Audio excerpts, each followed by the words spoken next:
Next one, question number 100 చూడండి. What is boiling point? మరి boiling point అంటే ఏంటి? The temperature at which liquid is converted to vapour is called as boiling point. Liquid ఉంది కదా, ఈ liquid వేపర్గా మారుతుంది కదా. ఏ టెంపరేచర్ దగ్గరనైతే లిక్విడ్ వేపర్గా మారిందో, ఏ టెంపరేచర్ దగ్గరనైతే లిక్విడ్ వేపర్గా మారిందో, that point of temperature is called as boiling point. At what point of temperature liquid and vapor coexist in equilibrium is also called as boiling point. Boiling point ఇంకో రకంగా కూడా define చేయవచ్చును. ఎట్లా?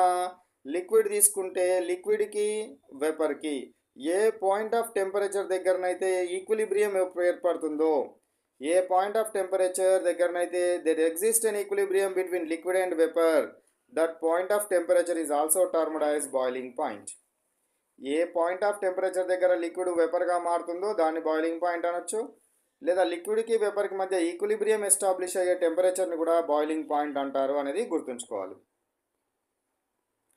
Next question 101 question చూడండి. What is latent heat of vaporization? Latent heat of vaporization అంటే ఏంటి? Latent heat of vaporization అంటే ఏంటి? The amount of heat energy required to convert 1 kilogram of liquid into vapor is called as latent heat of vaporization. Latent heat of vaporization అంటే ఏంటి? So, the amount of heat energy required to convert 1 kilogram of liquid into vapor. 1 kg of liquid వేపర్గా మారడానికి అవసరమైన heat ఎనర్జీని ఏమంటారు? latent heat of vaporization అంటారు. Next one, what is the use of melting point and boiling point? మరి melting point boiling point లేక use ఏంటి? Melting point and boiling point are used to test the purity of substances. So purity of substances test చేయడం కోసము ఈ melting point boiling పాయింట్లను use చేస్తాము. Pure substances వాటి యొక్క మెల్టింగ్ పాయింట్ ఫిక్స్డ్గా ఉంటుంది.